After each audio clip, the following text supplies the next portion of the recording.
할렐루야. 설 명절 살아나라 온 가정 부흥의 첫째 날 집회에 지금 영상으로 예배를 드리고 계신 우리 성도님들을 주님의 이름으로 환영합니다. 오늘은 특별히 아버지의 향기라는 주제로 저희가 하나님께 예배를 올려드리게 될 텐데, 과연 우리 아버지가 우리에게 어떠한 향기를 남겨주셨는지, 또 우리 진짜 영적인 아버지, 우리 하나님께서는 우리에게 어떤 아버지인지 생각하면서 우리 손뼉 치면서 함께 찬양했으면 좋겠습니다.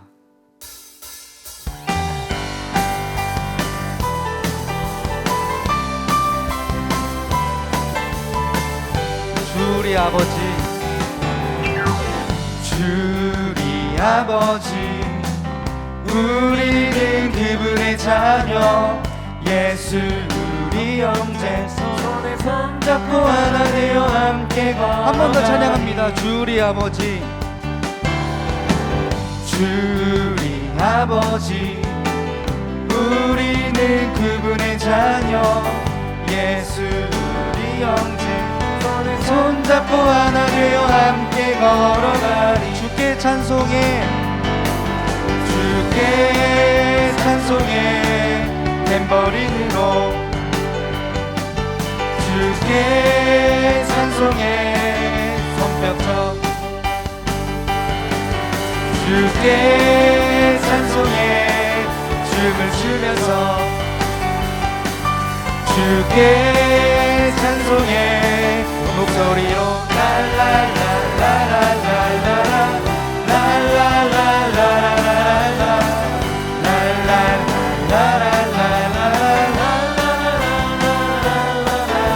한 번 더 고백합니다. 주리 아버지, 주리 아버지, 우리는 그분의 자녀, 예수 우리 형제, 손에 손잡고 하나 되어 함께 걸어가. 주께 찬송해, 주께 찬송해, 탬버린으로 주께 찬송해, 손뼉쳐. 주께 찬송해, 춤을 추면서 주께 찬송해, 목소리로 랄랄랄랄랄랄라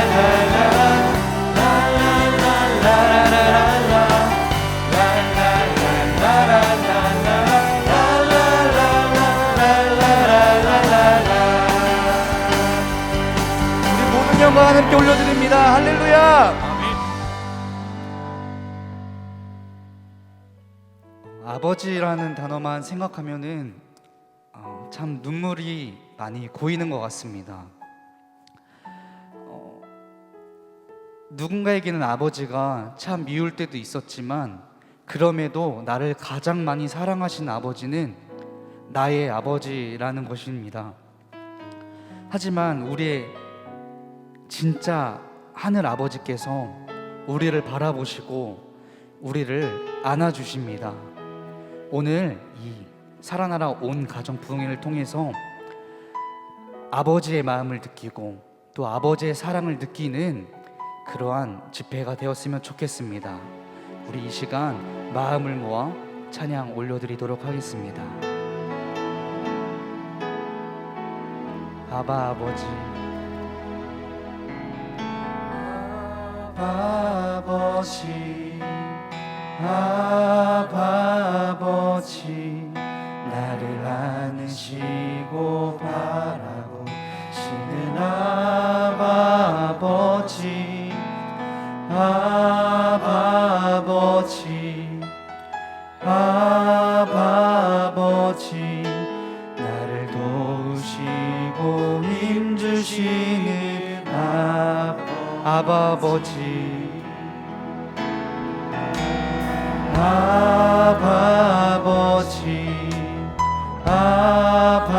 아버지, 나를 안으시고 바라보시는 아버지, 아버지,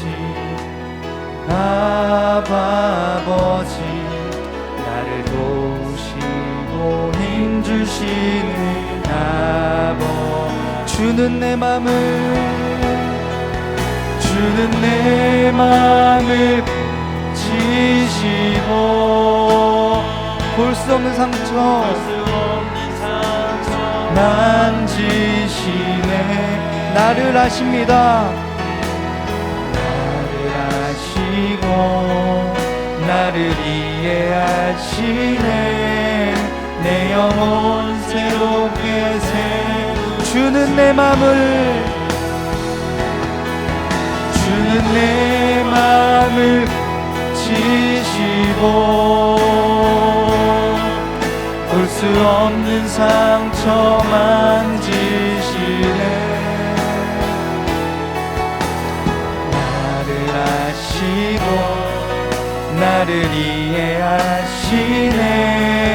내 영혼 새롭게 우리 마지막으로 고백합니다. 주는 내 맘을 지시고 볼 수 없는 상처 만지시네. 이것이 아버지의 모습입니다. 나를 아시고 나를 이해하시네. 내 영혼 새롭게 세우시네. 우리가 이제서야 아버지의 모습을 깨닫습니다. 우리를 바라보시고 우리에게 힘을 주시고 우리의 상처까지 만져주시는 분이 우리의 아버지임을 깨달았습니다. 하나님, 우리를 더욱더 붙잡아 주시옵소서. 우리를 더욱더 붙잡아 주시옵소서. 우리 이 시간 주님의 이름을 간절히 한번 부르짖고 기도하며 나아갑니다. 주여, 사랑의 하나님 감사합니다. 아버지, 우리의 모습을 시간 단위로 세세히 관찰하시면서 우리를 바라보시고 우리에게 힘을 주시며 볼 수 없는 상처까지 만져주십니다. 하나님, 이것이 우리 아버지의 모습임을 깨닫습니다. 이것이 우리 아빠의 그의 모습임을 깨닫습니다. 하나님, 이 시간까지 우리와 함께 해주시옵시고 아버지를 통해 말씀하신 것도 이루어지길 원합니다. 아버지, 우리가 아버지들을 위해 기도하길 원합니다. 아버지도 우리에게 맡겨주신 그 복음의 향기를, 그 믿음의 향기를 우리가 끝까지 잘 입고 나갈 수 있도록 주께서 함께 해주시옵소서.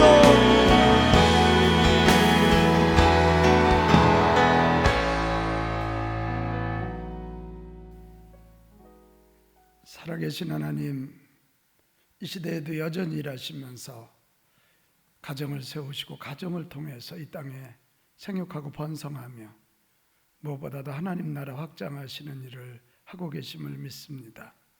코로나 중에 어렵지만 저희들 살아나라 온 가정 부흥회를 준비하고 우리 가정이 어떻게 하면 하나님의 뜻을 이룰 것인가, 어떻게 하면 하나님께 만만하게 쓰임받을까 고민하면서 가정 부흥회를 시작하게 됩니다. 하나님 오셔서 역사하여 주시고 모든 가정들 참여한 가정들이 새롭게 가정이 세팅되고 새로운 은혜의 그릇들이 되며 하나님께 쓰임받는 역사가 일어나도록 복의 복을 더하여 주시옵소서. 아멘. 오늘 첫날 특별히 아버지의 향기에 대한 말씀을 가지고 저희들 은혜 나눌 것입니다. 아버지 된 저희들 아버지로 써주셔서 감사하고 또 우리에게 아버지를 주시고 남편을 주심에 대해 감사하면서 아버지가 바로 쓰고 또 내 남편과 우리 아버지를 잘 세워드리는 복된 시간 되게 하여 주시옵소서. 오늘 말씀 전하시는 우리 송기론 목사님에게도 복과 은혜 주시고 하시는 사역 후에도 하나님 갈수록 존귀해지고 풍성해지는 역사를 더하여 주옵소서. 영광 받으실 예수님의 이름으로 기도하옵나이다. 아멘. 아멘.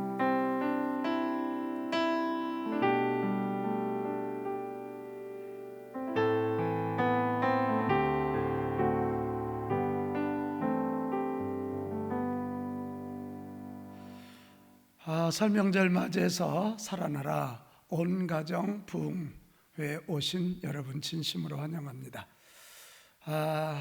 이번 설명절에 하나님이 어떻게 일하실까 참 많이 기대가 됩니다. 여러분 이 살아나라 온 가정 부흥성회 통해서 여러분 가정이 다시 회복되고 일어나고 하나님께 쓰임받는 그런 귀한 일들이 일어나기를 바랍니다. 살아나라 온 가정 부흥성회는 오늘부터 4번에 걸쳐서 4일 동안 진행합니다. 저녁 8시입니다. 오늘 첫날은 아버지의 향기, 내일 둘째 날은 어머니의 눈물, 셋째 날은 비전 있는 자녀, 그리고 마지막 날은 가정의 사명에 대한 주제를 가지고 말씀을 나누게 될 것입니다. 여러분, 우리 설명절 여러 가지 쉬면서도 보낼 수 있지만 이런 말씀 잘 듣고 가정을 좀 다시 한번 리셋하는 설비 한번 하고 꿈을 정비하고 온 가족이 회복되는 그런 역사 있으면 참 좋겠습니다. 사실 아무리 세상 일 잘 돼도 가정 안이 행복하지 않으면 참 힘들잖아요. 그러니까 이번 한 번의 부흥회가 한 번의 말씀이 단 10분의 말씀이 우리의 운명, 우리 가정의 운명을 얼마든지 바꿀 수 있으니까 사모함을 가지고 주변 분들과 함께 많이 좀 권면해서 동참하시고 기쁨 나누시기 바랍니다. 자, 오늘 첫날은 여러분이 너무도 잘 아시죠? 우리 하이 패밀리를 통해서 행복한 가정 만들기 가정사역 전국 운동을 펼치시고 지금은 청란교회, 이 청란교회가 유명해진 이유가 정인이 얼마 전에 우리 어린아이 정인아 사랑의 그런 일이 일어났잖아요. 그 정인이의 묘지가 있는 그곳입니다. 우리 송기론 목사님 저에게 여러 번 오시고 하셨는데 오늘 또 오셨습니다. 너무너무 바쁜 중에 오셔서 감사하고 오늘 주제는 아버지의 향기입니다. 이런 제목 가지고 말씀 주실 때 큰 은혜 받기 바랍니다. 자, 우리 송 목사님 보내주신 하나님께 영광의 박수 올려드리고 또 할렐루야로 영광 올려드리고 박수로 우리 목사님 맡겠습니다. 할렐루야. 빛가운 성도들과 함께 이렇게 온라인 가정 부흥회를 할 수 있는 것에 대해서 아주 뭐라고 할까요? 기쁘기도 하고 좀 낯설기도 합니다.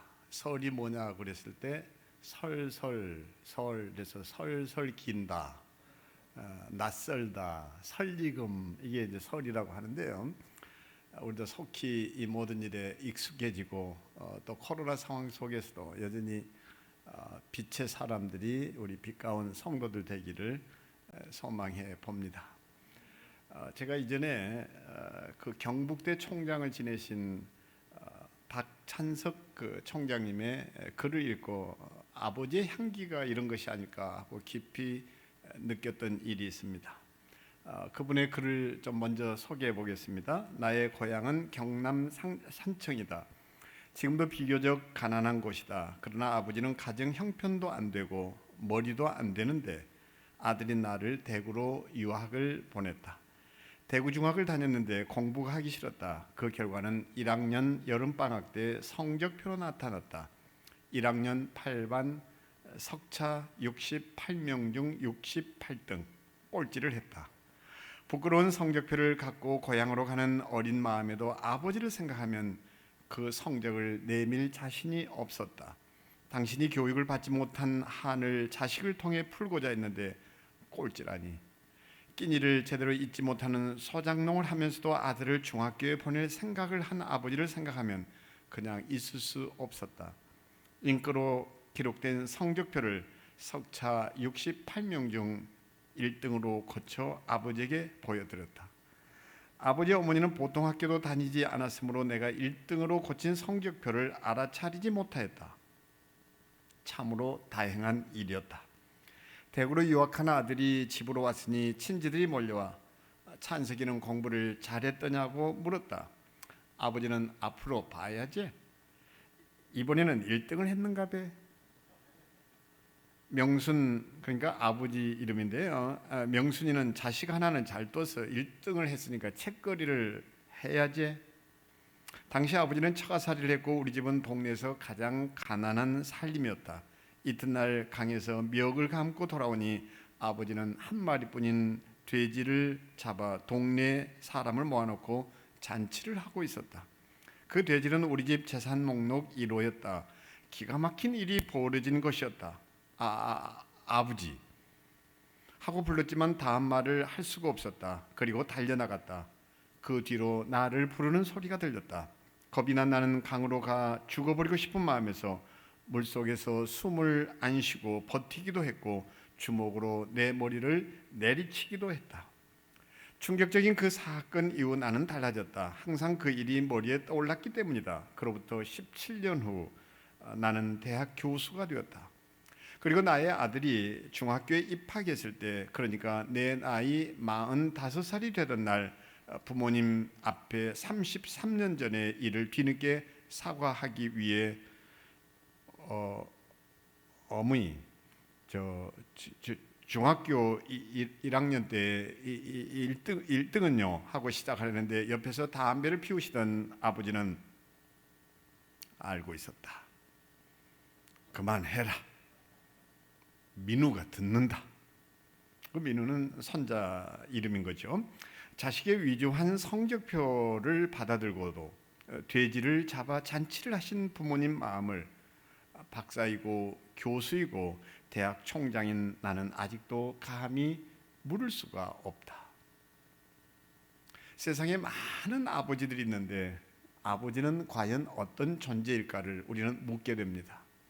저는 바로 아버지란 이런 향내음, 그래서 향기가 있는 존재가 아버지가 아닐까. 뜻밖에도 우리가 잘 알고 있는 누가복음은 이 아버지의 향기가 무엇인지를 알려주는 본문이라고 할 수 있겠습니다.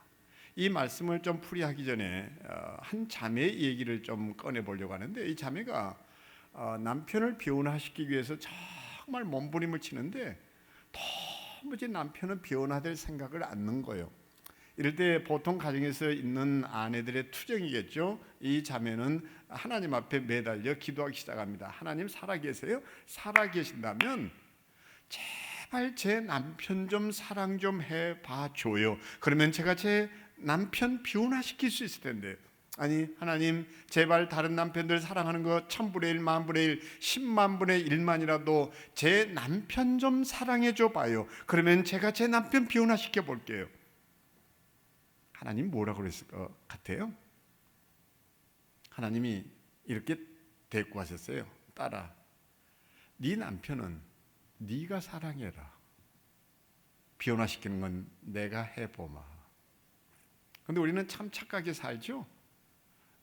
하나님의 사랑이 있으면 내가 내 남편, 내 아내, 내 자식 변화시킬 수 있을 것이라 생각하는데, 답은 거기에 있는 것이 아니라 내가 사랑하기만 하면 변화시키는 것은 하나님이 맡으시겠다, 이 얘기 아닙니까?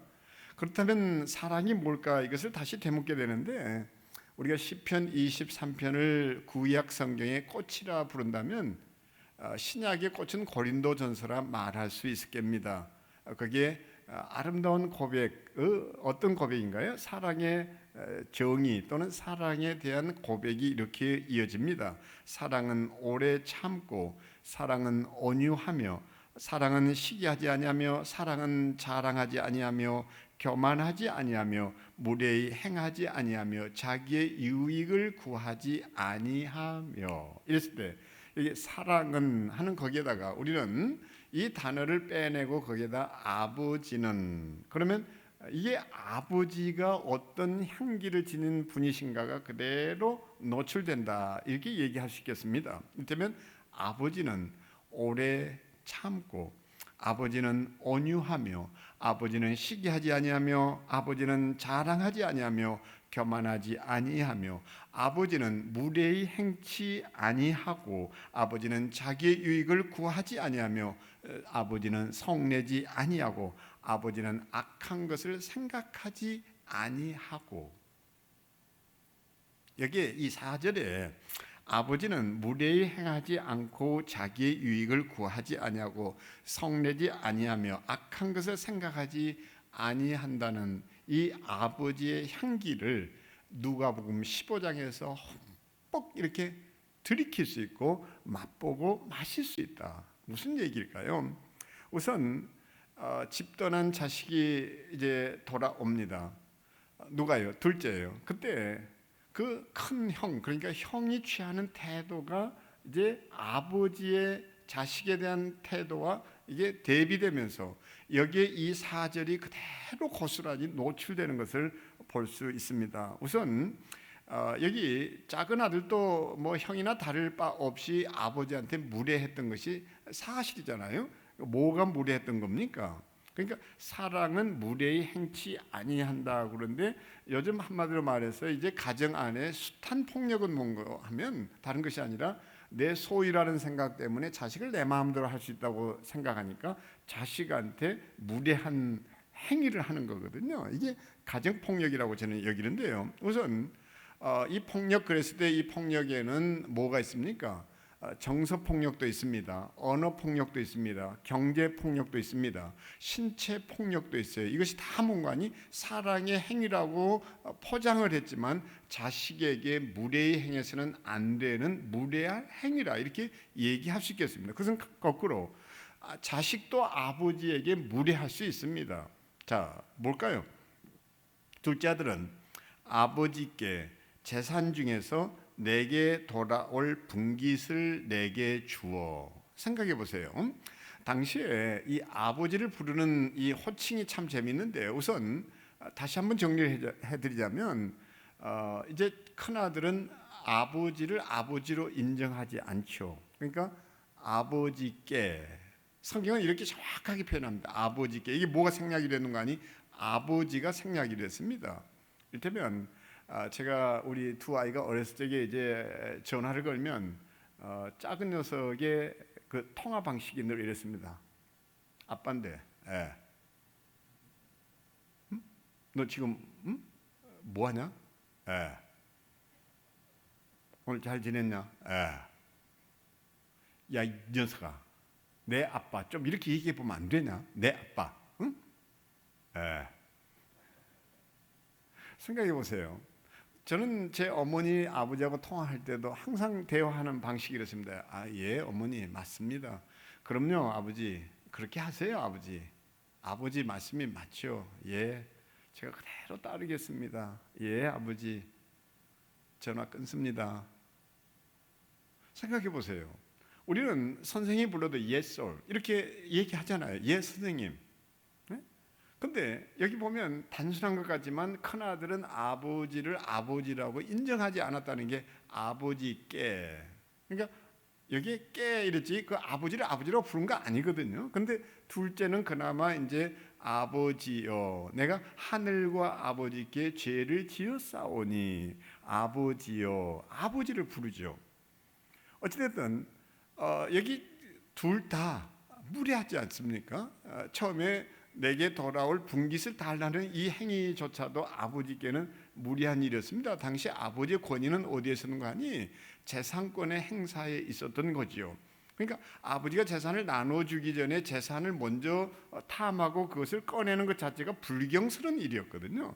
저는 지금도 제 아버님이 초등학교 교장으로 은퇴를 하시면서 도대체 은퇴 연금은 얼마였고 그리고 한 달 또 연금은 얼마를 받고 계시고 생활비는 얼마나 들고 한 번도 물어본 일 없거든요. 그러니까 아버지의 재산 가치를 저는 모릅니다. 그것은 아버님이 보신 돈이고 아버님이 쓰시다 가시면 되는 거고 저희가 해줄 수 있는 것은 아버님의 생활비를 이게 형제들이 의논해 가지고 충분할 만큼 드린 것으로 끝나는 거고 그렇지 않습니까? 그런데 아버지의 재산을 그 분깃을 내게 주소서 아들이 이것을 먼저 요청한다는 것은 결코 해서는 안 될 일이었다는 걸 전제하고서 들여다봐야 되는 거죠.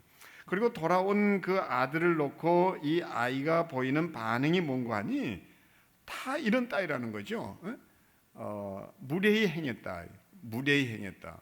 우리가 이것을 가볍게 여기지 말았으면 좋겠습니다. 저는 성경을 볼 때 참 깜짝 놀랐던 대목이 하나 있는데 그것은 무엇인가 하니 하나님은 엘리야를 깨울 때 흔들어 깨우거나 소리치지 않았다. 하나님도 그렇게 엘리야를 대하는데 소리쳐서 깨우거나 흔들어 깨우지 않으셨다. 이 말이 상징하는 것 우리가 결코 가볍게 볼 일은 아니라고 생각합니다. 그래서 좀 지나간 일이지만 세월호 사건 때 거기에 참 놀라운 장면 하나가 있었는데, 원불교 교무들이 이제 막 그 체육관에 이렇게 쓰러져 있다가 거기 뭐 땀도 흘렸지, 샤워는 못하지, 찌든 냄새에 막 골머리는 썩어 오는 듯 아프지, 스트레스는 쌓이지, 막 이럴 때 옷을 어떻게든 좀 세탁을 해드려야 되는데, 우리 열심히 빨래 해드립니다. 빨래감 내놓으세요. 시간 없어요. 빨래감 빨리 내놓으세요. 이러면 잠든 사람 잠 깨울까봐 피켓에다가 이렇게 적었죠. 빨래해 드립니다. 그리고 옆에 또 한 분의 교무께서는 그 빨래를 담을 비닐을 이렇게 들고서는 조용히 다녔잖아요. 한 분은 피켓 들고 한 분은 그걸 따라다니면서 옷을 건네면 조용히 담고. 왜요? 혹시라도 잠든 그들의 잠을 깨울까봐. 그래서 한 언론이 이것을 어떻게 보도했습니까? 사진과 함께 소리 없는 봉사. 이거 하나로 많은 사람들이 어떤 생각을 했습니까? 야, 저 사람들은 우리가 어떤 형편에 있는지 우리를 배려해 주었다. 근데 우리에게 그런 배려 있었습니까? 이를테면 그 세월호 사건 때 가장 먼저 봉사단을 꾸리고 모금 운동을 한 것, 그리고 가장 먼저 달려간 것은 뜻밖에도 개신교였습니다. 근데 갈 때 뭐 가져갔어요? 갈 때 가지고 갔던 것이 초코파이라든지 바나나 이런 거 들고 갔습니다. 너무 생각이 빈약했던 거죠. 생각해 보세요. 초코파이는 또 어떤 느낌을 가져다 줍니까? 바나나는요? 그건 전부 간식입니다. 생각해 보세요. 거기 들고 갔어야 되는 것은 그 간식 들고 가서는 안 되는 거죠. 모욕이죠. 왜요? 지금 자식이 죽어간 이 마당에 그 간식 달디단 게 이게 목구멍에 넘어가면 입에 물리겠느냐는 거예요. 그때 가져갈 것이 있다면 다른 것이 아니라 전복죽을 끓여갔어야 했죠. 그러면 어떤 생각을 가졌을까요? 아, 우리를 환자로 여기는구나. 힘없는 우리에게 뭔가 힘내라고 가져온 식사구나, 이렇게 받아들였을 거 아니냐는 거죠. 이런 것을 우리는 뭐라고 얘기하는 거 아니? 배려했다. 그러니까 정말 아버지의 향기는 뭐냐? 상대방의 형편을 배려해 주는 것. 이것이 비단 뭐 부모의 자식에 대한 것만이 아니라 우리가 가족 관계에서 있어야 할 일이죠. 왜 그런지 교회 담임 목사님에게 대해서는 참 이렇게 겸손하고 공손하고 목사님 형편이 어떨지 배려하는데, 정작 가족들끼리는 이런 배려가 있느냐는 거예요. 더 배려와 서로에 대한 예절을 갖춰야 될 가정은 늘 무례하다는 것. 이것이 우리가 좀 반성하고 돌이키지 않으면 안 될 거라는 거잖아요. 더더군다나 코로나에 대해서도 세상으로부터 욕을 얻어먹는 것은 단 하나지 않습니까? 이전같이 너희들 돈 벌었으니까 좀 우리를 위해서 좀 베풀어 살아라, 좀 베풀어 주라, 이런 시대가 아니에요. 나는 국민의 한 사람으로서 이런 의무를 지켰다. 그럼 너희들도 이 의무를 지키고 있니? 이게 시대가 변화된 사람들이 교회를 향한 요구예요. 너 국민 복은 걱정하니? 코로나에 대해서 좀 고민 좀 하니? 이거예요. 비대면 예배다 이거 그들은 관심 없습니다. 그건 너희들의 문제고, 정말 너희들이 이 보건 문제에 대해서 관심이 있냐, 건강에 대해서 관심이 있냐. 그러지 못하는 교회가 그래서 혐오와 배척의 대상이 된 거 아닙니까? 저는 세상의 가장 큰 사랑은요, 상대방에게 무례히 행치 않는 것이라고 여깁니다. 그래서 이제 홀로 아이를 키우는 엄마가 어느 날 젖꼭지는 말라 비틀어지고 먹은 게 없으니까요, 아이는 배가 고파서 울고 보채고 막 이럴 때 할 수 없이 아이를 이렇게 등에다 업고 이제 슈퍼를 찾지요. 들어서서는 이렇게 돌아보며 그 결국은 분유를 하나 고르는데, 고른 분유를 이렇게 탁자 위에 이제 계산대에 이렇게 딱 올렸을 때 상점 주인이 떡 보고는 이렇게 얘기합니다. 16,000원입니다. 16,000원입니다. 그러니까 그 소리에 놀라가지고 그 아이를 들쳐업은 엄마가 손을 이렇게 펼쳐 보이는데 거기에는 구겨진 10,000원짜리 지폐가 달랑 놓여 있단 말이죠. 그리고는 슬픈 표정으로 결국은 돌아섭니다. 그 광경을 물끄러미 지켜보고 있던 그 가게 주인이 막 문을 나서려고 하는 찰나에 그 이제 분유통을 진열대로 가지고 가서 진열대에 올리다가 결국 그것을 탁 건드려서 툭 이렇게 떨어뜨립니다. 이 소리에 막 그 슈퍼의 문을 나서려던 그 엄마가 고개를 딱 돌리거든요. 그 순간에 슈퍼 주인이 이렇게 얘기합니다.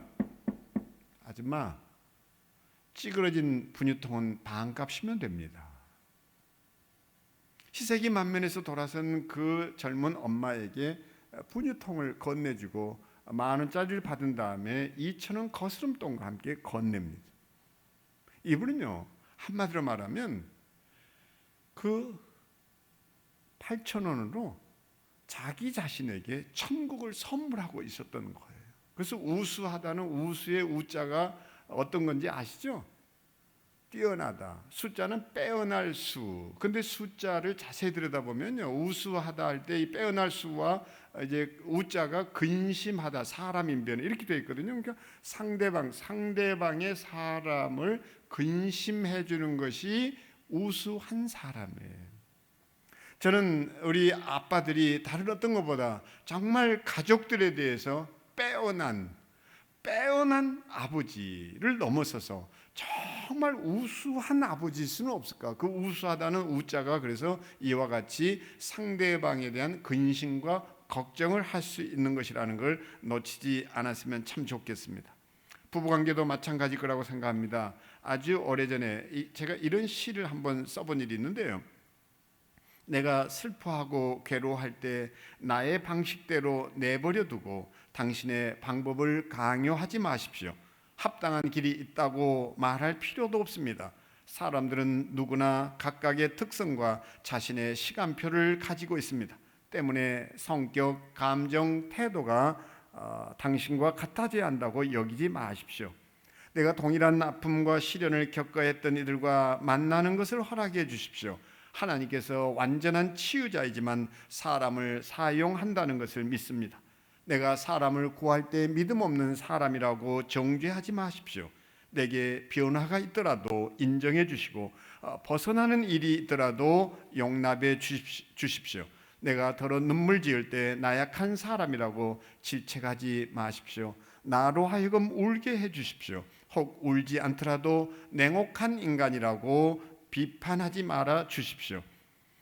울지 않았다 할지라도 덜 슬프거나 괴로워서가 아니라 표현하는 방식이 달라서입니다. 내게 하나님께 대한 믿음의 진보가 없음을 양해해 주십시오. 그저 그런 저를 위해 기도해 주시고 나를 생각하고 있음만 알려주십시오. 기도의 내용까지 알려줄 필요는 없습니다. 무엇보다 내게 시간과 여유를 주십시오. 나로 하여금 선택할 수 있는 기회를 주십시오. 어떤 상황에 놓여 있든지 무엇을 하든지 충분히 이해만 해 주십시오. 내게 꼭 말해 주시려거든 한마디만 들려주십시오. 당신이 될 수 없음을 용서해 주십시오. 그렇게만 말해 주십시오. 그렇게 해서 제가 스스로 설 수 있도록 도와주십시오. 저를 도와주십시오. 어떻습니까? 여기 그래서 누가복음 15장을 훑어내려가면 자식들은 아버지에게 무례했지만요, 아버지는 자식에게 무례했다는 얘기가 전혀 등장하지 않습니다. 자식의 이런 행위와 상관없이 아버지는 자식에게 대해서 이런 호칭으로 아들에게 나아가는 것을 볼 수 있습니다. 예, 아이야, 아이야. 세상에 이보다 더 깍듯하고 이보다 더 따뜻하고 이보다 더 친절하며 이보다 더 아름다운 그 호칭, 그 이름이 어디 있나요? 아이야, 아이야. 큰아들은 아버지의 이름을 부르는 걸 거절했지만 아버지는 아들에게 이렇게 말합니다. 예, 아이야, 아이야. 제가 언젠가 이런 저희 집에 얘기를 꺼낸 일이 있는데, 저는 아침마다 제 아버지 어머니에게 전화를 겁니다. 정한 시간이면. 근데 언제든지 제 어머니는 제 전화에 대해서 대꾸하는 방식이 정해져 있습니다. 우리 송 목사가 저를 향한 제 어머니의 호칭이에요. 이제 설이 다가왔잖아요. 이제 저희도 명절이라고 해서 이제 형제들이 어떻든 이 집합 금지 명령에 다 한꺼번에 모일 수 없으니까 이게 부분 이렇게 해서 시간을 정해서 보자고 이렇게 또 약속했거든요. 우리가 어떻든 국민 보건에 대해서 사람들 걱정 끼칠 일을 해서는 안 되는 거 아니에요. 근데 어떻든 이전 이제 명절 분위기라면 사뭇 달라진 분위기하고 달리 이제 왁자지껄 이렇게 막 섞여서 이제 뭐 전도 지지고 음식도 막 나눠 먹고 이런 분위기 속에서 형제들이 모이면 제 어머니의 저를 향한 호칭은 항상 이러십니다. 우리 송 목사, 우리 송 목사. 한 번도 제 어머니가 기로나 이렇게 부르신 일이 없어요. 그래서 다른 자식들이 은근히 불평이 있다는 거 압니다. 우리는 뭐 그러면 잡상가? 근데 그런 어머니하고 이렇게 통화를 하면 제 어머니 아침 전화에 참 놀라운 게 하나 있습니다. 일정을 물으시죠. 오늘도 어김없었습니다. 근데 제 어머니가 통화 중에 정말 이게 목회자로서 써서는 안 될 용어지만 저는 제 어머니를 그렇게밖에 표현할 수 없는 것을 먼저 용납해 주시게 되기를 바랍니다. 제 어머님 말씀이 이럽니다. 귀신처럼 제 목소리를 알아채시는 거예요. 이 목소리는 왜 갈라졌는지, 왜 저 녀석이 힘이 없는지 그게 걱정이 되셔서 제 어머니가 송 목사 하던 그 호칭을 딱 내던지고 저를 이렇게 부르십니다. 아가. 그 순간 저는 도둑이라도 들킨 녀석처럼 그냥 당황이 돼가지고 어머니 또 왜 이러세요? 좀 걱정 좀 그만하시고요. 이렇게 괜히 짜증을 부리면서 전화를 서둘러 끊지만요, 돌아서서는 하염없이 눈물이 나오는 것이 이 한마디예요. 아가. 나도 모르게 차를 세워놓고 길바닥에서 그 길가에서 어머니 이름을 하염없이 부르고 있죠. 어머니. 그리고 달려가서 그냥 치마폭에 안겨서 하염없이 눈물을 쏟아내고 나면 나를 미워했던 사람, 나를 모함했던 사람, 나를 괴롭혔던 사람 내가 다 그냥 용서해 줄 수 있을 것만 같은데, 한번 생각해 보세요. 우리에게 이런 마음이 있겠는가? 아버지가 된다는 것은, 또는 엄마가 된다는 것은 다른 것이 아니라 자식들이 하나님이 내게 맡겨주신 손님이고 선물이라는 마음가짐으로 정말 예를 다해서 정중할 수 있을 때 자식들은 거기에 감동이 있는 것이고 자식들은 그런 데서 변화의 길을 걷게 된다는 거 놓치지 않게 되기를 바랍니다. 자기를 물질로 취급합니다. 자기를 그냥 소위로 다룹니다. 그리고 함부로 대합니다. 그러니까 자존감이 무너져 내리는 거잖아요. 자존감이 꺾이고 자존감이 무너지는데 어떻게 그 아이들이 내가 원하는 방식의 삶을 살아내겠느냐는 거예요. 내가 야이 도둑놈아 이랬는데 돌아오는 게 야이 도둑놈아 이거지. 내가 야이 도둑놈아 이랬는데 네 아버지 이런 메아리가 어디 있냔 말이에요. 그렇지 않으세요? 그래서 우리 다시 한번 이 명절에 내가 정말 아버지의 향기를 이렇게 좀 품어낸다면 그건 다른 것이 아니라 정말 자식들 하나하나를 소중히 여겨주는 거 아닐까? 상대방을 인격으로 좀 대해주는 거 아닐까? 그냥 그 의견 좀 존중해주고 그냥 귀담아 들어주는 거 아닐까? 절대 복잡한 거 없거든요. 그랬구나. 그랬었어. 참 힘들었겠네. 도움이 필요하지는 않았어? 먼저 얘기하지 그랬니? 야, 내 때는 전혀 상상도 못했던 건데 어떻게 너는 그런 생각을 하니? 이렇게 좀 따뜻한 언어로 그들을 좀 이렇게 우리가 품어줄 수는 없는 것일까요? 그래서 이 대목에서 우리 할아버지 얘기들을 좀 꺼내지 않을 수 없는데, 할아버지는 손주하고 이제 무료한 시간에 장기나 바둑을 두면요 절대 손주 길을 꺾어놓지 않죠. 아니면서도 엉뚱한 데다 바둑알을 두죠. 그렇게 해서 손주가 기어 이기게 하죠.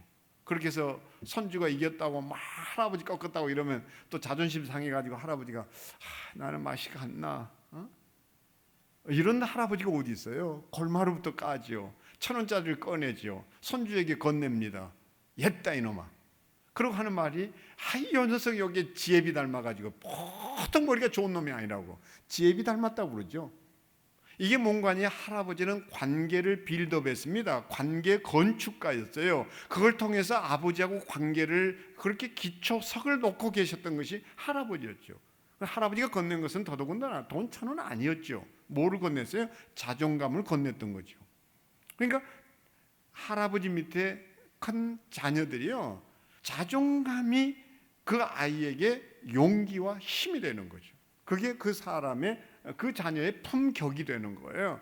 그 허리 꼿꼿이 펴라 이거 아니에요. 정말 우리는 선물해야 될 것 하나 있는데 뭘 해야 됩니까? 자존감 심어주면 아이들이 당당해지죠. 어깨를 펴죠. 그리고 뭔가 꼿꼿해지죠. 명절이니까 웃을 일이 좀 많았으면 합니다. 그래서 알고 계시죠? 이게 그 해물, 그게 소위 말해서 우리가 이제 조금 전에도 목사님께서 절 들어 뭐 바닷고기가 좋은지 육고기가 좋은지 점심 뭘 하실 건지 뭐 이렇게 묻는데요. 잘 한번 생각해 보세요. 우리가 이 길가에 가면 이 추운 겨울에는 그 붕어빵 있지 않습니까? 붕어빵을 먹고 싶어서 다가서 붕어 풀빵 주세요. 그러면 그 주인 어른이 굉장히 기분 나빠하는 거 아시죠? 너무 기분 나빠하십니다. 이렇게 말씀하셔야 돼요. 해물 철판구이 하나 부탁하겠습니다.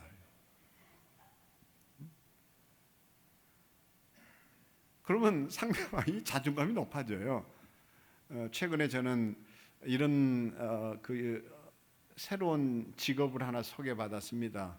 곡물 팽창업이라고 그러더라고요. 곡물 팽창업. 세상에 곡물 유통업이란 말은 들었는데 곡물 팽창업은 또 뭐지? 이랬는데 나중에 알고 보니까요, 이게 다른 것이 아니라 뻥이요. 뻥튀기. 티밥이라고도 부르죠. 강냉이 가져다가 튀겨서. 그러니까 곡물 팽창업인 거예요. 저 뻥장사다. 이렇게 손가락이 하면 저 뻥장사 뻥 잘 친다. 이 얘기하고 곡물 팽창업 잘 되시냐고. 이건 벌써 격이 다르잖아요. 이런 점에서 좀 우리 좀 더 우리의 향내가 무례히 행하지 않는 일에서 시작된다는 거 유념해 볼 수 있게 되기를 바랍니다. 그래서 우리는 이런 기도가 참 좋지 않을까 생각하는데요. 상대방의 비온하를 여전히 기도하겠습니다. 그러나 그 기질까지 바꾸어 놓으려고 덤벼들지는 않겠습니다. 하나님도 바꾸지 않고 계신 것을 내가 대신하려고 어리석은 짓은 되풀이 하지 않겠습니다. 내가 좋다고 상대방에까지 내 방식을 고집해 그의 비위를 상하게 하거나 자존심을 건드리지 않겠습니다. 주님도 마리아의 눈물 앞에 우는 것으로 슬픔을 함께 나누셨듯 나 역시 상대방의 방법으로 더 많이 생각하고 상대방의 입장에서 그를 바라보겠습니다. 이게 우리의 다짐이고 각오였으면 합니다. 두 번째, 아버지의 향기는 뭐로 표현되고 있는 거 아니요? 여기 큰아들이 아버지한테 무례한 태도로 따져 묻는 것 하나 있는데, 염소 새끼 한 마리라도 내게 주신 일이 없더니 당신의 자식이 돌아오매. 당신의 자식이 이러죠. 그런데 이때 쓰는 말이 뭔가 하니 내게 염소 새끼 한 마리라도 내게 주신 일이 없더니. 그러니까 여전히 소유에 매달려 사는 이 자식을 보게 됩니다. 에리 프롬이라는 이가 이런 화두를 우리에게 던진 일이 있습니다. 소유냐 존재냐. 그러니까 어떤 사람은 소유, 그 가치로 그 사람을 평가합니다.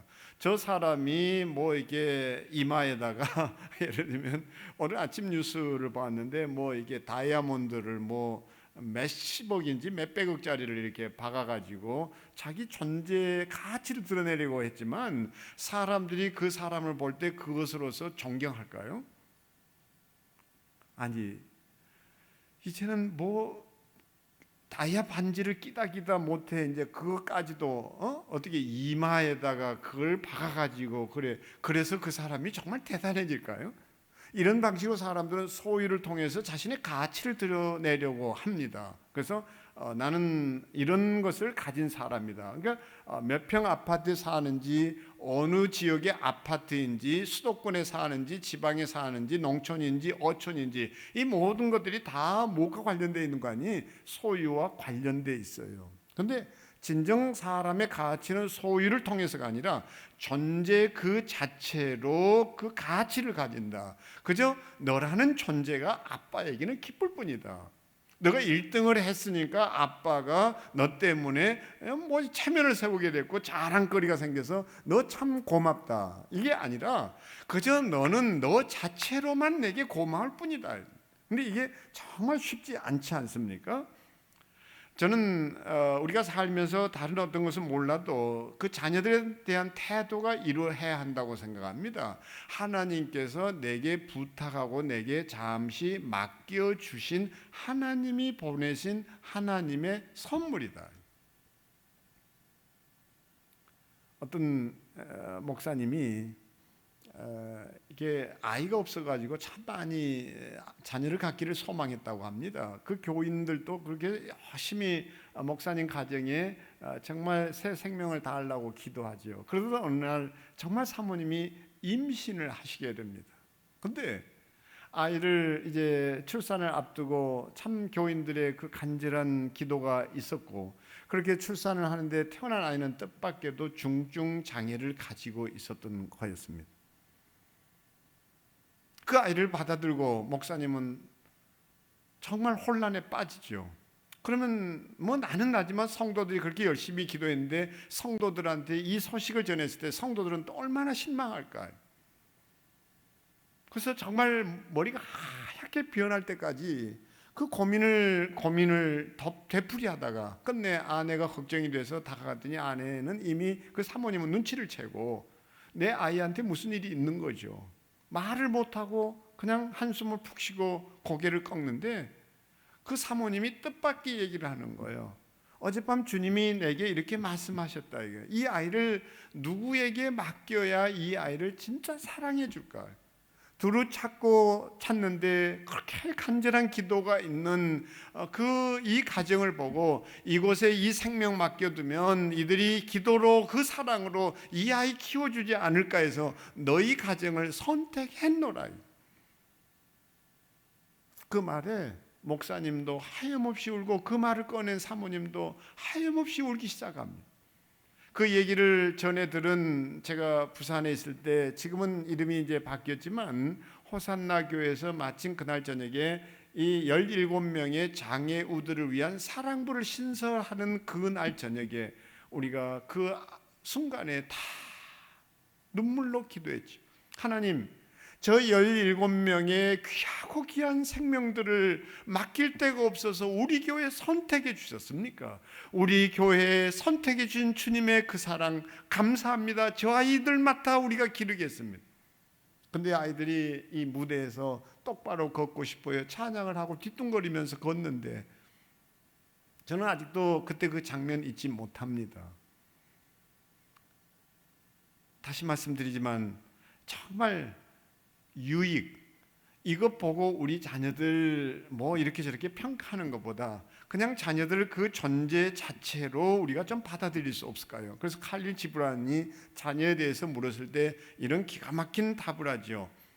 그대의 자녀들은 그대들의 자녀들이 아니다. 그들은 스스로의 삶의 열망을 지닌 아들이며 딸이다. 그들은 단지 그대의 몸을 통해서 세상에 온 것이지 그대로부터 온 것은 아니다. 그대가 자녀들과 함께 있다고 해서 자녀들은 그대에게 속하지 아니하며 그대는 자녀들에게 사랑을 줄 수는 있지만 그대의 생각을 줄 수는 없다. 자녀들도 그들의 생각을 가지고 있으므로 그대들은 자녀들을 위해 육체의 집을 제공할 수 있지만 영혼의 안식처는 제공할 수 없다. 자녀들의 영혼은 그대가 꿈에서조차 방문할 수 없는 내일의 집에 살고 있으므로 그대가 자녀들처럼 되려고 노력할지라도 자녀들을 그대처럼 만들려고 하지는 마라. 삶은 뒤로 가는 것이 아니라 어제에 머물러선 아니 되는 것이므로 창공을 향해 날아가는 화살처럼 그대는 자녀들을 세상으로 나아가게 하는 활이며 궁수이신 그분은 무한의 길 위에 있는 표적을 보고 그의 화살이 빠르게 날아가도록 그의 힘으로 그대의 활시를 당기고 계시니 공수의 도움으로 그대가 활시를 당기는 것을 기쁨으로 받으라. 그분은 날아가는 화살도 사랑하며 또한 그대의 강인한 활도 사랑하느니. 그래서 어떤 경우에도 나의 체면 때문에 내 자녀들을 이용하려 드는 그 욕심을 우리 모두 비워볼 수 있게 되기를 바랍니다. 그래서 우리는 이렇게 기도하셔야 합니다. 주님, 저들에게는 저들의 길이 있습니다.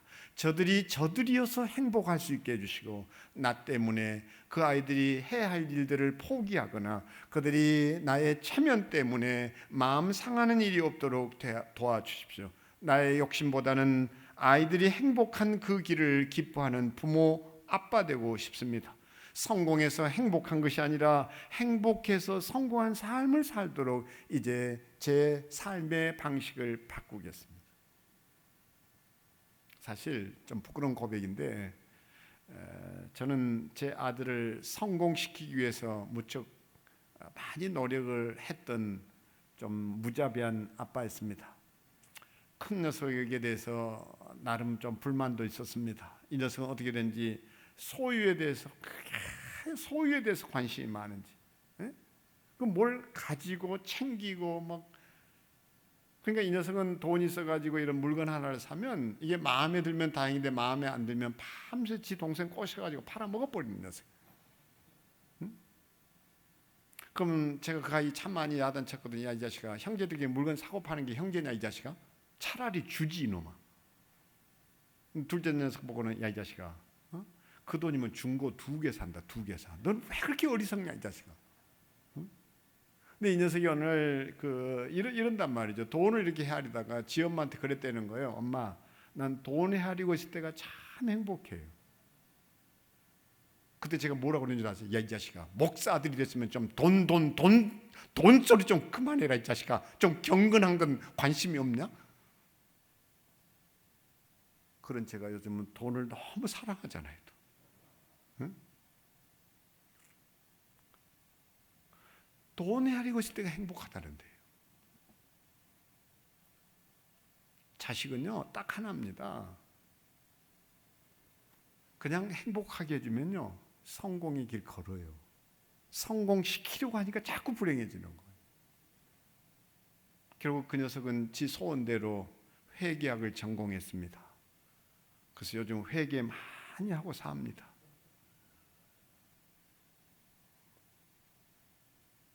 세 번째는요, 성내지 아니하며 이랬는데 자기의 유익을 구하지 아니하며 다음에 성내지 아니하며. 근데 여기 큰아들은 딱 성경 누가복음 15장에 노하여 이렇게 되어 있습니다. 노하여. 요즘 이제 그 가정들마다 이제 분노 지수가 굉장히 높아지죠. 집콕적이 생기면서 코로나 이제 우울증도 생겨나고 그래서 코로나 블루도 모자라서 이제는 코로나 레드다 이러는데 요즘 정형외과가 뜻밖에도 성업 중이라면서요. 다 낙상해서 다쳤다고 그러는데 정형외과 의사는 기가 막히게 알거든요. 저게 얻어 터져서 부러진 건지 깨진 건지. 어찌됐든 참 많은 가정들이 같이 있으면서 그 감정을 다스리지 못해서 참 힘들어한다고 하는데 이제 저는 생각합니다. 이것을 우리가 이제 그 뭐라고 얘기하는 거니? 분노 이제 조절 장애 그러는데 이것부터 바꾸지 않으면 정말 안 됩니다. 장애라고 붙이는 순간 이건 고칠 수 없는 것이 되거든요. 사실은 이 분노는 습관이에요. 그러니까 이전에 저희 같은 이제 성인들에게 붙여진 병명이 이제 고혈압, 당뇨, 암 이런 따위를 이제 성인병 이랬거든요. 그러면 성인이 되면 모두 다 그 병 걸려야 되는데 저는 사실 64살인데도 지금 무슨 당뇨도 없고 또 아니면 암도 없고 고혈압도 없거든요. 그러면 이게 어떻게 성인병입니까? 그러니까 거꾸로 생각해 보세요. 이게 어린애에게 암이 생긴 걸 소아암이라 그럽니다. 어린애도 당뇨 걸립니다. 소아당뇨예요. 오래전에 그래서 대한내과학회에서는요 이 성인병이라 불렸던 병명을 바꿨습니다. 생활습관병이라고요. 분노, 그 유전적인 요소 아니에요. 네? 딱 한마디로 습관적으로 분노하는 거예요. 마치 벌이요. 네? 사람에게 달겨들어서 쏘지요. 근데 쏜 그는 죽어가요. 사람은 잠깐 그냥 간지럽고 따끔하는 것으로 끝날 수 있는데 정작 그 분노에 화살을 쏜 벌은 죽어갑니다. 분노는 술 먹는 거하고 똑같아요. 알코올하고 똑같습니다. 정신없이 퍼마시고는 돌아서서 이것저것 다 깨뜨리고 부셔놓고 너무 후회하잖아요. 분노도 할 때는 시원한지 모르지만요, 그 분노가 가라앉고 나서는 반드시 후회하는 게 분노예요. 그래서 분노는 분뇨처럼 여기라고 그러잖아요. 분노는 분뇨처럼 여겨라. 그러니까 아버지는 분노하는 것으로 자식들을 제어할 수 없습니다. 노하여. 근데 성경 본문에 보면 아버지가 노했다라는 말은 전혀 없거든요. 제가 한 상 내담자의 이제 뭐 이게 그분도 이것을 인용하는 것에 대해서 허락을 했기 때문에 제가 한번 인용해 보겠습니다. 폭력은 정기적일 만치 반복됐습니다. 아내를 정죄하고 폭언으로 아내의 영혼을 말리려 했나 봅니다. 정말 지금 아내의 일기장을 읽어보면 눈물만 나오지만 그 분노 앞에서는 아무것도 보이지 않았습니다. 그러다 아내가 고막이 나가고 갈비뼈에 금이 가고 피멍이 들고 정말 내가 어떻게 이렇게 잔인할까 싶습니다. 세상 사람들 누가 이런 부부를 다시 살라 하겠습니까? 저도 압니다. 그래서 부끄럽고 수치스럽습니다. 얼마나 치졸하고 비겁했나 싶습니다. 오래 참은 아내가 너무 고맙고 미안할 뿐입니다. 한땐 서로에게 소중한 사람되었을 것인데 어떻게, 왜, 무엇이?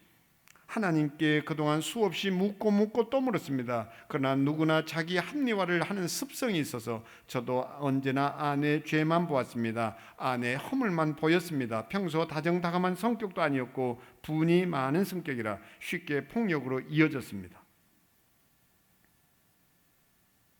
생각해 보십시오. 저는 정말 이제는 크리스천의 그 증거가 어디에 있는 거 아니? 자기 마음을 제어해서, 다시 말하면 자기 마음을 다스려서 살 수 있는 사람이어야 한다고 생각합니다. 이런 점에서 우리가 다시 반성하고 돌이켜야 될 것, 너무 쉽게 화를 폭발한 것은 아닌가, 너무 쉽게 내 속에 노여움이 있지 않은가, 이것에 대한 반성 없이 우리 가정에 평화는 찾아오지 않는다, 이렇게 생각합니다. 자식들이 우리 속을 썩일 수가 있고 아내 하는 일이 못마땅해 힘들고 또 나도 모르게 씩씩거릴 때가 있겠지만 그때마다 저 역시 그런 상황 속에서 꼭 꺼내 들고 읽고 또 읽는 시 하나가 있어 이 명절에 소개해 보려고 합니다. 박영희 시인의 시인데요, 접기로 한다. 요즘 아내가 하는 걸 보면 섭섭하기도 하고 괘씸하기도 하지만 접기로 한다. 지폐도 반으로 접어야 호주머니에 넣기 편하고 다 쓴 편지도 접어야 봉투 속에 들어가 전해지듯 두 눈 딱 감기로 한다. 하찮은 종이 한 장일지라도 접어야 냇물에 띄울 수 있고 두 번을 접고 또 두 번을 더 접어야 종이 비행기는 날지 않던가.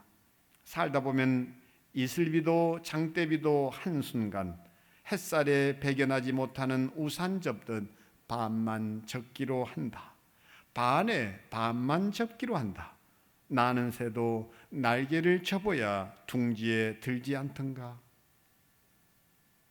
그래서 도 중에 도는 뭐냐? 도를 닦으라 그러는데요, 한번 따라들 해보실까요? 내비도, 내비도, 냅도. 정말 도를 이제 닦는 심정으로 특히 명절 가족들이 행복하자고 또 반가워서 모였다가 뭐 싸우고 또 신경질 내고 그래서 또 돌아서면서는 다시 오는가 봐라고, 이것은 지옥이지 천국은 아니지 않습니까?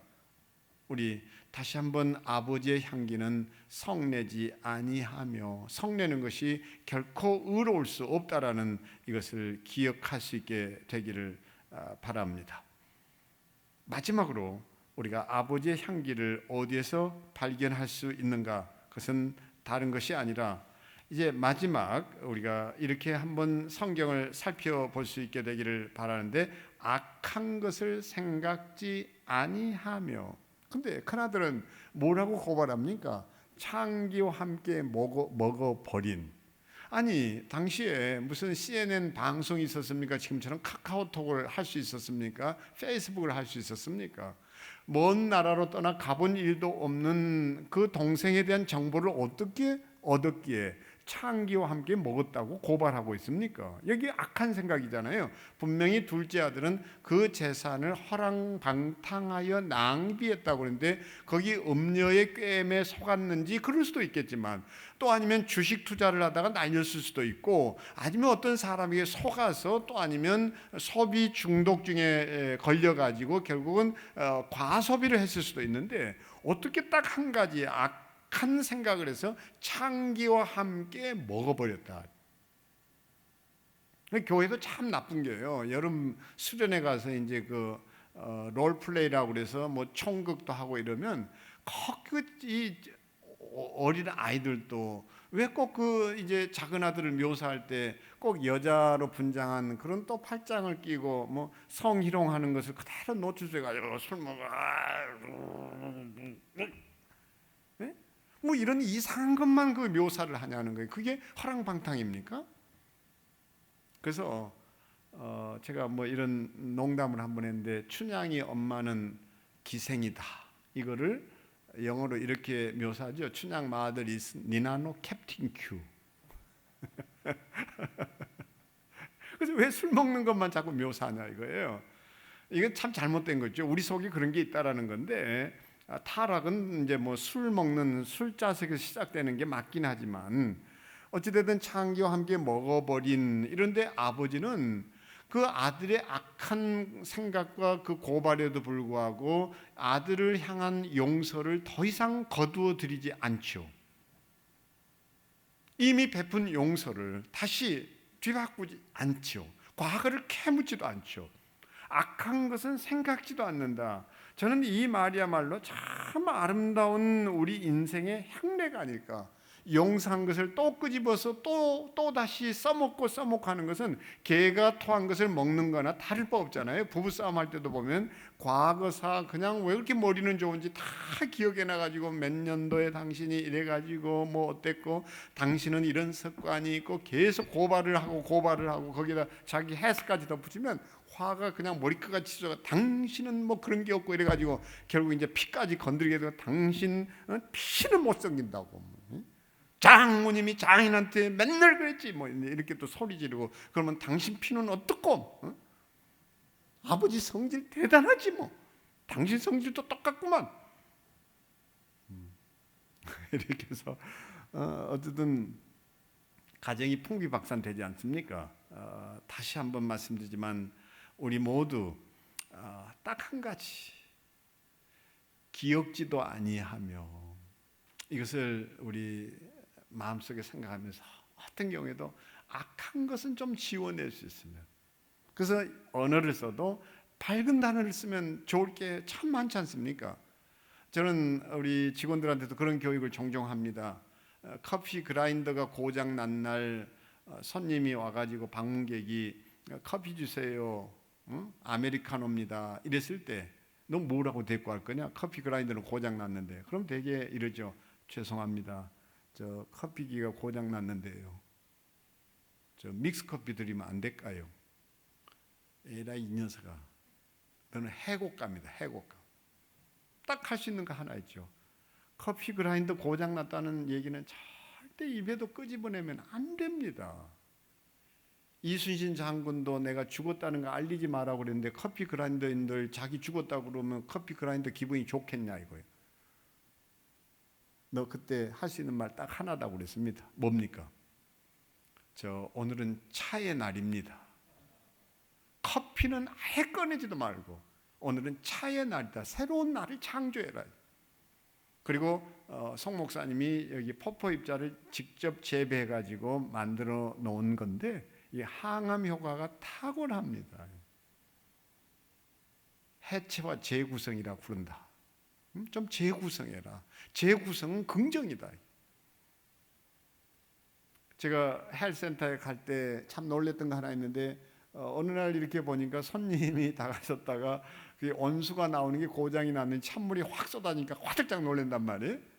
그럼 되게 이런 상황 속에서 딱 그 다음에 보면 써붙이는 게 수리 중, 고장 이런. 그러면 아직도 이 집은 저것도 고치지 않고 무하나 그러고 이 게으르고 관리 안 한 그 이제 주인에 대해서 항의를 하게 되거든요. 왜 사람 깜짝깜짝 놀라게 하냐? 언제 고쳐 놓을 거냐?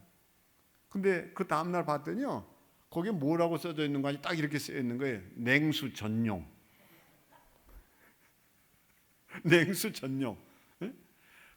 바로 이겁니다. 우리 가정 안에 정말 아버지의 향기는 악한 것을 생각지 아니하면데 우리가 어느 하나만 바꿔도 얼마든지 더 긍정할 수 있고 바로 그런 데서 세계관이 바뀔 수 있는 거죠. 이번 명절 아버지 향기 다른 것이 아니라 한번 이것으로 생각해 볼 수 있게 되기를 소망합니다. 그래서 이런 말 있죠. 다친 달팽이를 보거든 돕지 말아라. 그 스스로가 궁지에서 벗어날 것이다. 당신의 도움은 그를 상심하게 할 것이다. 제 자리를 떠난 별을 보거든 별에게 충고하고 싶더라도 그만한 이유가 있을 것이라고 생각하라. 빨리 흐르라고 강물을 떠밀지 말라. 강물은 나름대로 최선을 다하고 있는 것이다. 아이들이 변화가 더딘다고 이 녀석은 게을러 빠져가지고 천성이 그러고, 그럼 천성은 누가 준 건데? 정리를 하겠습니다. 누가복음 15장은 뜻밖에도 아버지란 존재는 어떤 존재여야 하는지 아버지의 향기를 정확하게 고린도전서의 4절 무례히 행치 아니하며, 또 그 다음이 뭐죠?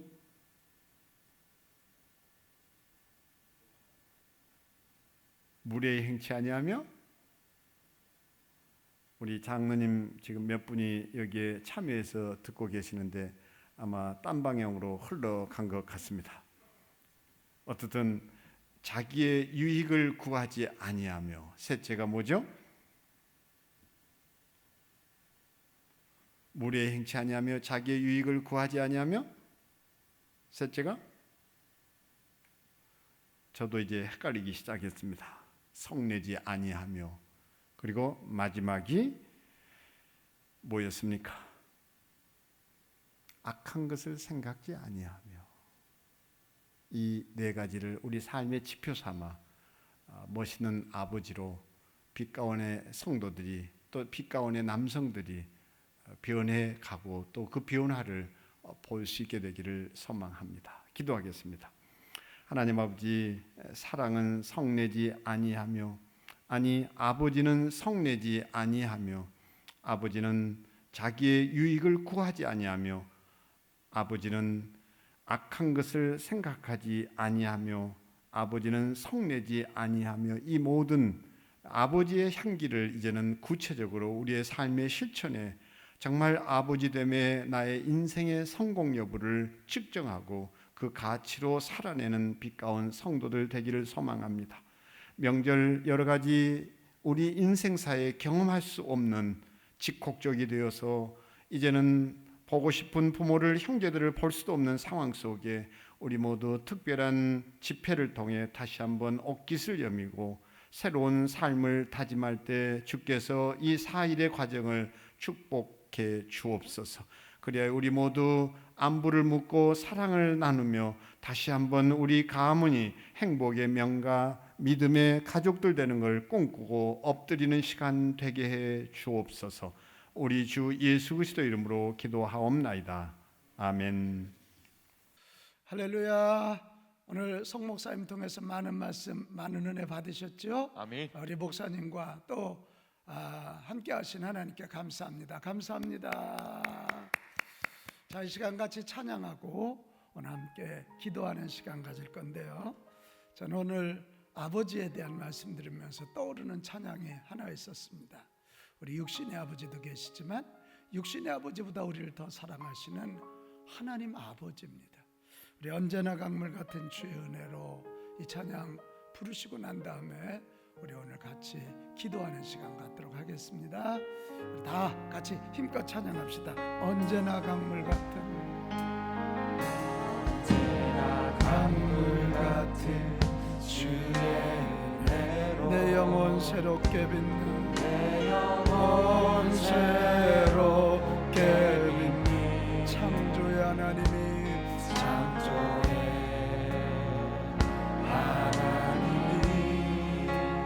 나의 아버지 지치고 상한 마음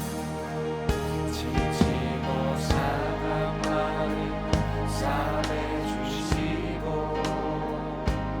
그 맘에 안아주시니 위로해 하나님이 나의 아버지 신실하신 하나님이 신실하신 하나님이 나의 아버지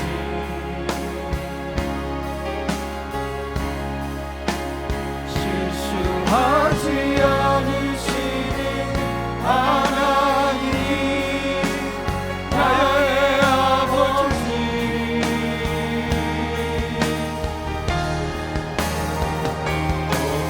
주시고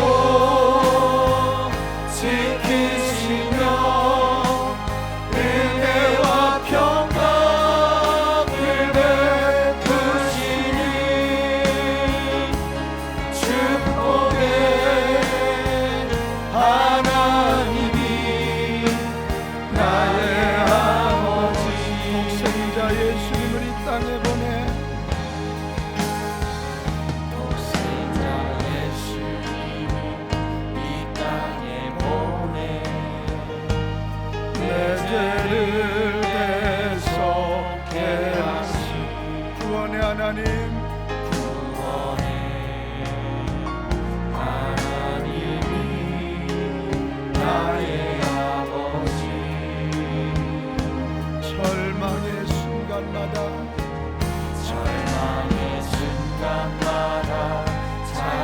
찾아오셔서 능력의 손으로 일하시 기도해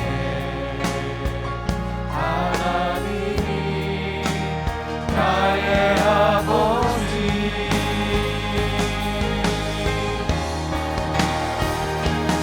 진실하신 하나님이 나의 아버지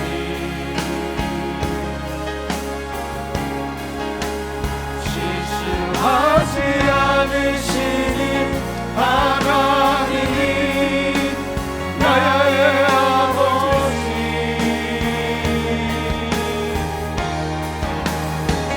복 주시고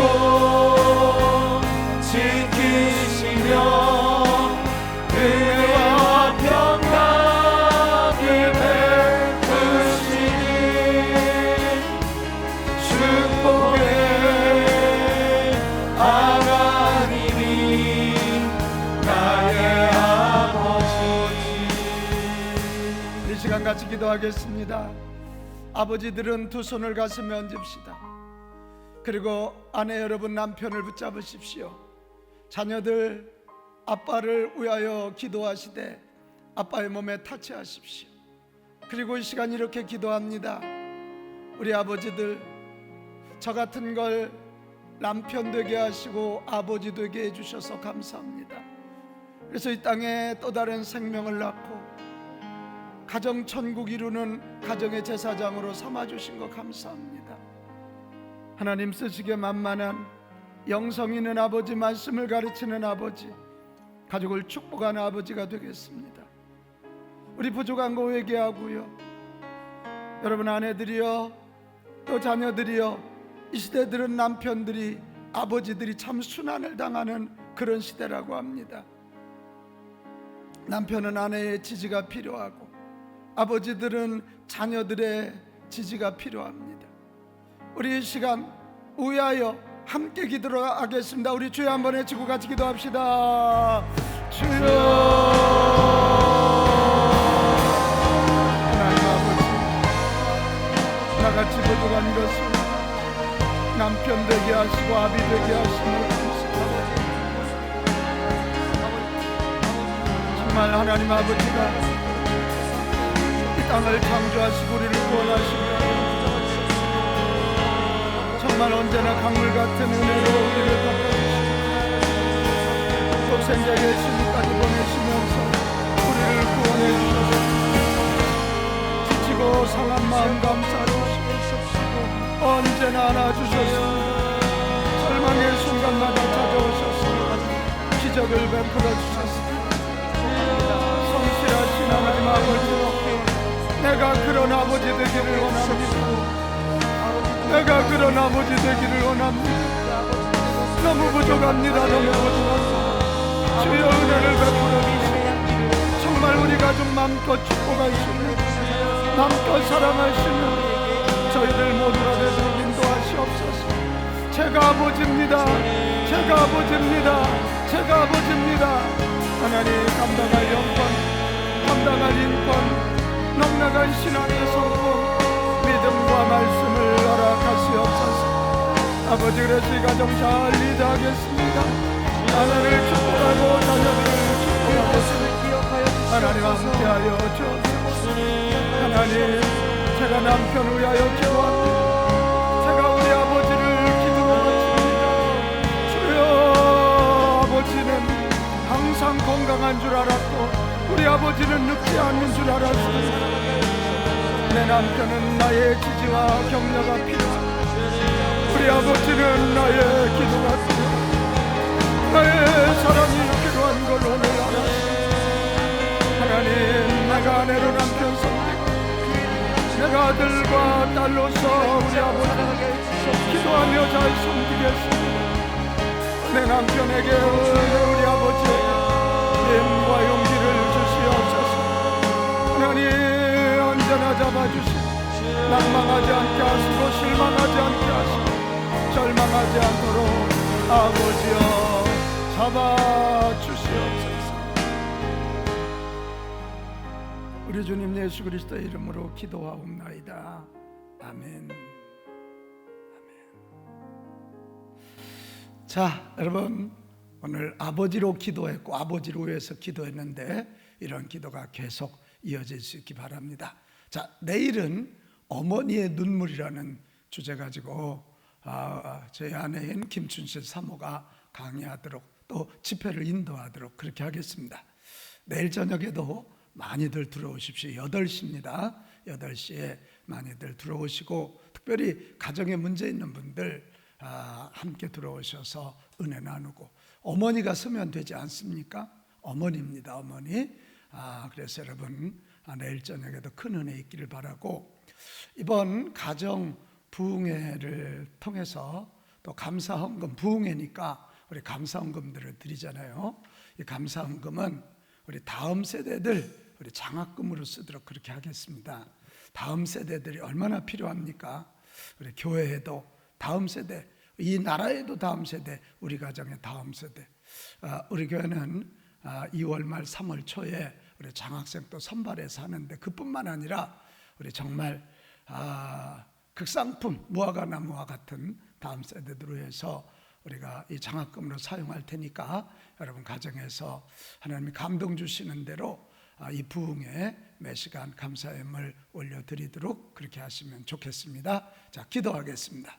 하나님 아버지, 하나님이 아버지가 되주셔서 우리에게 아버지가 어떻게 해야 되는지 보여주셔서 감사합니다. 언제나 변치 아니하시고 성실하신 모습으로 우리에게 은혜로 다가오셨고 지치고 상한 마음 싸매시며 안아주셨고 절망의 순간마다 찾아오셔서 능력의 손으로 기적을 베풀어 주신 하나님 아버지 되주셔서 너무 감사합니다. 아멘. 아버지인 저희들이 그런 아버지 될 것이고 또 내 남편 우리 아버지가 그런 아버지 되도록 정말 격려하고 또 지지해드리고 기도해드리도록 하겠습니다. 그래서 우리 오늘 이 부흥에 참여한 모든 가정은 가정의 제사장인 아버지들이 힘을 내고 용기를 내고 은혜 충만해서 저 제사장이 손 얹고 기도한 즉 복이 임하는 복된 가정들 다 되도록 인도하여 주시옵소서. 아멘. 오늘 가정 부흥회 통해서 또 감사함을 드리는 가정들이 있습니다. 이 예물이 우리 다음 세대들 장학금으로 사용될 것인데 하나님 드린 가정 자녀들에게 복을 주시고 저 마음에 복을 주시고 이 장학금으로 성장한 우리 자녀들이 시대적 인물, 하나님 나라 확장하는 복된 인물 되게 하옵소서. 아멘. 지금은 아들의 모습으로 아버지에게 순종하사 이 땅에 오셔서 십자가 져 주신 우리 구주 예수 그리스도의 은혜와 또 아버지로서 세상을 창조하시고 또 예수님 믿기만 하면 자녀 삼아 주시는 만극하신 하나님 아버지의 사랑하심과 지금도 오셔서 아버지들을 세우시고 또 아버지들을 격려하고 촉구하시는 성령의 일하심이 오늘 이 부흥에 참여한 모든 가정들 위해 아버지들 위해 함께 하시기를 간절히 축원하옵나이다. 아멘.